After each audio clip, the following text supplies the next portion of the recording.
सभी भाइयों को मेरी तरफ से प्यार भरा नमस्कार। और मैं लेके आ चुका हूँ एसएससी एमटीएस के टॉप और बेहतर क्वेश्चन आप सभी देखेंगे आज की इस क्लास में। कल आपने देखा होगा 25-26 तक, 26 से आगे आज 50 तक हम देखने वाले हैं। तो एक बार इस क्लास को लाइक और शेयर करेंगे और सभी कमेंट करेंगे अंत में कि कितने क्वेश्चन आप सभी सही करते हो। अगर पहले वाली क्लास नहीं देखी तो एक बार जाके देख लें, जो पार्ट आपके पहले हो चुके हैं, क्योंकि हम हर वो चीज़ क्लियर कर रहे हैं जो पेपर में आपको देखने को मिलेगा। तो पहला क्वेश्चन कहता है प्राकृतिक वनस्पति का सर्वाधिक क्षेत्र कौन सा है। जो प्राकृतिक वनस्पति है उसका सर्वाधिक क्षेत्र यानी सबसे ज़्यादा एरिया किस चीज़ का है, ये आपसे पूछ रहा है। तो अब हम यहाँ से कहेंगे सदाबहार वन, शंकुधारी वन, पतझड़ वन, टैगा वन। अब मेरे सारे स्टूडेंट अपना उत्तर बताएंगे यहाँ से कि आपका उत्तर क्या होता है। पहले वाले क्लासेस जो 6, 7, 8 बार हो चुके हैं, कभी आपने नहीं देखे वो भी देख लेना, मज़ा आ जाएगा। तो आप कहोगे पतझड़ वन। ऑप्शन नंबर यहाँ से सी बिल्कुल सही है। आगे बढ़ जाओ। चलो अगले क्वेश्चन का उत्तर देंगे। दक्षिण अमेरिका का चौड़ा वृक्ष रहित घास का मैदान क्या कहलाता है। हम बात कर रहे हैं दक्षिण अमेरिका की। अब दक्षिण अमेरिका में आप कहोगे तो क्या कहलाएगा, हमको ये बताना है। Selva, pampas, prairie, steppes. अब हमारा उत्तर यहाँ से क्या होगा, मेरे सारे स्टूडेंट कहेंगे सर ऑप्शन नंबर बी यानी पंपास बिल्कुल सही रहेगा। आगे बढ़ जाओ अगले क्वेश्चन पर।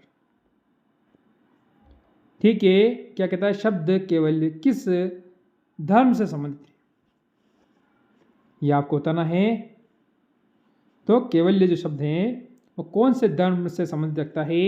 अब यहाँ से जैन धर्म, बौद्ध धर्म, सिख धर्म, इस्लाम धर्म। आप सभी क्या कहोगे, मेरे सारे स्टूडेंट कहेंगे सर ये ऑप्शन नंबर ए जैन धर्म से संबंधित रखता है। आगे बढ़ो। किस सिख गुरु को औरंगजेब ने इस्लाम ना कबूल करने के पर हत्या करवा दी थी। ऐसा कौन सा सिख गुरु था जिसने इस्लाम को कबूल नहीं किया था कि हमें मोहम्मदन धर्म से कोई लेना देना नहीं है, उसकी हत्या किसने कराई थी, औरंगजेब ने करवाई थी। ये आपको ध्यान रखना है। अब यहाँ से बताओगे आप उन गुरु का नाम क्या था। तो गुरु तेग बहादुर, गुरु अंगद देव, गुरु अमरदास, गुरु रामदास।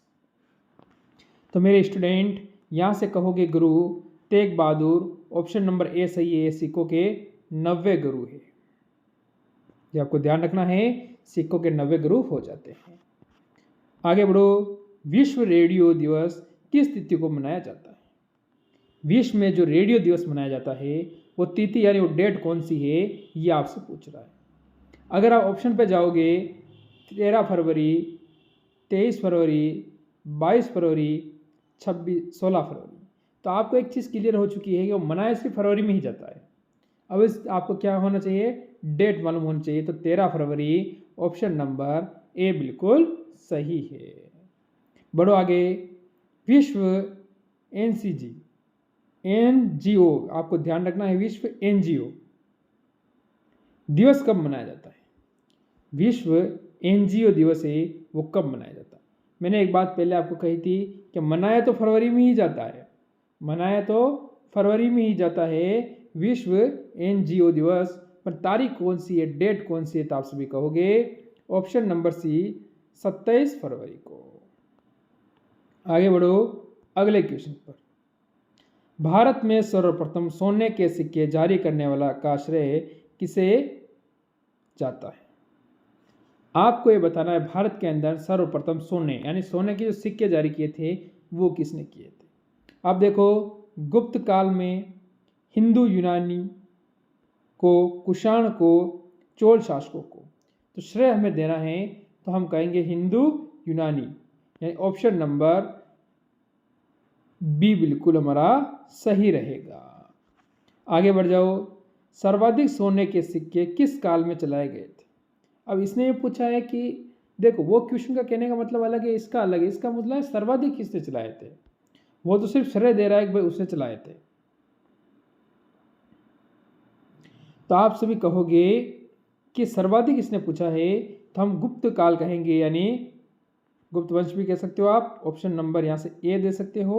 और सर्वशुद्ध सोने के सिक्के सबसे पहले आप कहोगे तो कुषाण ने चलाए थे। कुषाण शुद्ध। अब क्वेश्चन आपको किस आधार पर पूछता है उसके बारे में। किसके द्वारा? शासक का नाम क्या था? कनिष्क। कनिष्क ने चलाए थे। अब क्वेश्चन क्या पूछेगा उसके आधार पर उत्तर बनता है। आगे बढ़ो। रंगा सोमी कप किस खेल से संबंधित है? रंगा सोमी कप होता है वो कौन से खेल से संबंधित है? फुटबॉल, खो खो, बैडमिंटन या हॉकी? मेरे स्टूडेंट बताएंगे यहाँ सारे कि अपना उत्तर क्या होगा, तो हम यहाँ से क्या उत्तर देंगे।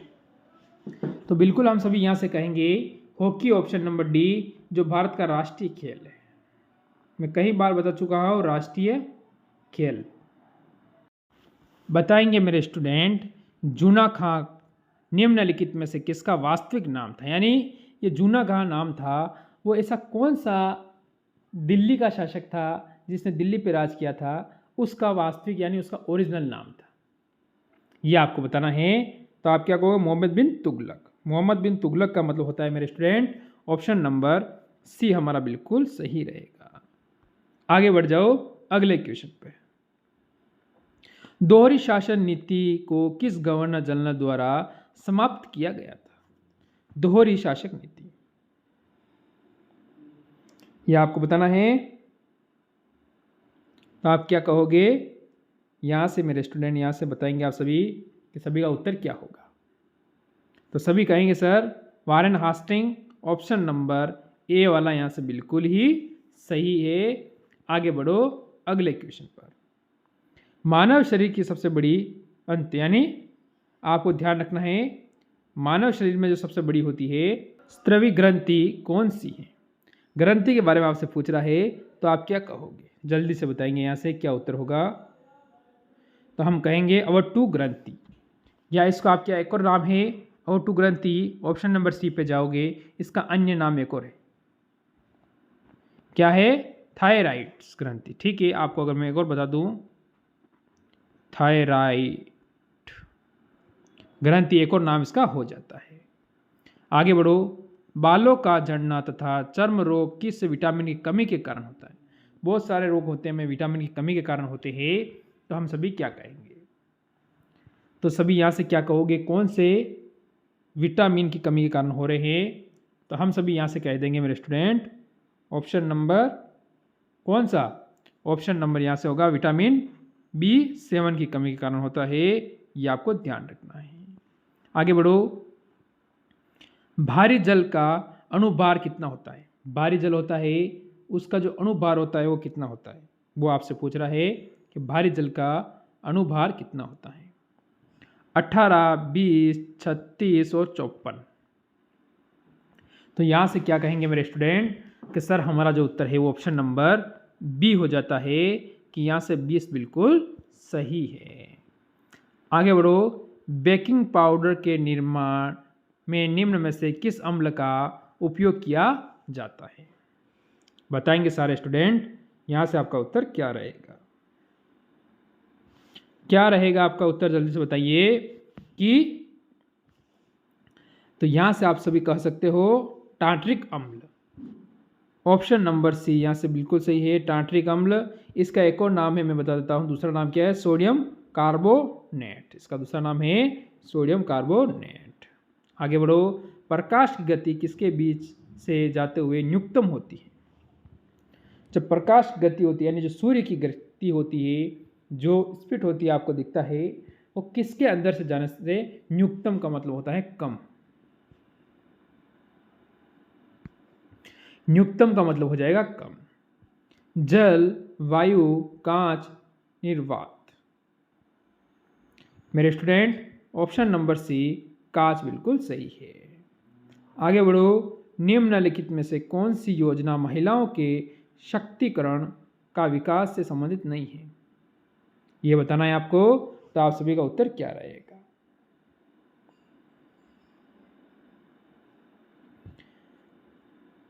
तो इसके लिए होगी कौन सी? कुसुम योजना। कुसुम योजना का मतलब होगा मेरे मित्र ऑप्शन नंबर सी। इसके बारे में एक छोटी जानकारी दे दो। अगर ये कुसुम योजना है जो तो देश में सिंचाई के लिए होती है, किसके लिए इस्तेमाल होने वाली योजना, जैसे कि आप डीजल से, बिजली से पंप चलाना या सौर ऊर्जा से चलाने की योजना है, ये आपको ध्यान रखना है। आगे बढ़ो। भारतीय संविधान के किस अनुच्छेद के द्वारा पंचायतों में महिलाओं के लिए आरक्षण की व्यवस्था की गई, ये आपको बताना है कि पंचायत महिलाओं के आरक्षण की व्यवस्था की बात चल रही है यहाँ पर। अब हमारा उत्तर क्या होगा? अनुच्छेद 243A, अनुच्छेद 243B, अनुच्छेद 243C, अनुच्छेद 243D। मेरे सारे स्टूडेंट कहेंगे कि अनुच्छेद 243D बिल्कुल सही है, ये आपको याद रखना है। आगे बढ़ो। भारत का 25वां उच्च न्यायालय कौन सा है? भारत का 25वां उच्च न्यायालय कौन सा है, ये आपको बताना है। और मैं बता दूं, चलो इसको पहले एक क्लियर कर लेते हैं। तो हमारा होगा कौन सा? अमरावती उच्च न्यायालय। अब इसकी जो स्थापना हुई थी वो 1 जनवरी को हुई थी। 1 जनवरी 2019, 1 जनवरी 2019 को इसकी स्थापना हुई थी, ये आपको ध्यान रखना है। आगे बढ़ जाओ। भारत के संविधान की 11वीं अनुसूची में कितने विषय हैं? 11वीं अनुसूची के अंदर भारत की जो उसमें विषय कितने हैं?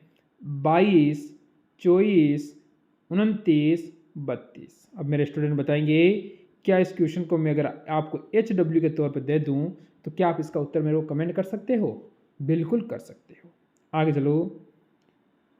किसी भी क्षेत्र की जलवायु को नियंत्रित करने वाले प्रमुख कारण कौन सा है?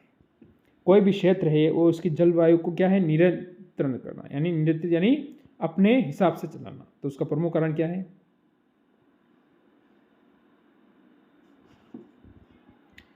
तो देखो, समुद्र से दूरी, ऊंचाई, महासागरीय धाराएं। तो यहां पर एक ऑप्शन है वो गलत है, ये इसमें होगा इनमें से सभी। ठीक है, ये भी आपको याद रखना है। आगे बढ़ो। अगला क्वेश्चन देखो। पुस्तक जयप्रकाश, ये आपको ध्यान रखना है। तू लौट आओ किसके लिखी थी? यह आपको बताना है कि पुस्तक जयप्रकाश जो कि तू लौट आओ किसने लिखी थी, उसका नाम बताना है। तो आप सभी कहोगे रजना, उर्वशी, ममता, ममता। तो आप सभी क्या कहोगे यहां से? तो ऑप्शन नंबर सी ममता बिल्कुल आपका सही रहेगा। आगे बढ़ जाओ अगले क्वेश्चन पर। निम्नलिखित में से किसने मित्र मेला संघ को शुरू किया था? मित्र मेला संघ को शुरू किया था, उसका नाम क्या है? श्याम जी कृष्ण वर्मा ने, विनायक दामोदर सावरकर ने, लाला हरदयाल ने, मोहन सिंह भाकना ने। हम यहां से कहेंगे मेरे स्टूडेंट सभी option number B, Vinayak Damodar Savarkar यहां से उत्तर हो जाएगा। चलो आज का लास्ट क्वेश्चन रहेगा और इसका उत्तर जल्दी से कमेंट करेंगे। क्लोरोफॉर्म को हवा तथा सूर्य के प्रकाश में रखने पर प्राप्त होता है। क्लोरोफॉर्म होता है उसको क्या करते हैं ये आपको बताना है। सूर्य के प्रकाश और हवा में रखने में से क्या होता है ये पूछ रहा है, तो आप क्या कहोगे? फोर्स जीवी। यहां से मेरे स्टूडेंट ऑप्शन नंबर ए बिल्कुल सही है। तो ये थे आज के टॉप क्वेश्चन। ज़रूर कमेंट करना कैसी लगी क्लास आपको। अच्छी लगी हो तो लाइक शेयर ज़रूर करें। मिलते हैं कल इसी समय एक और नई क्लास के साथ। सभी को जय हिंद, जय भारत।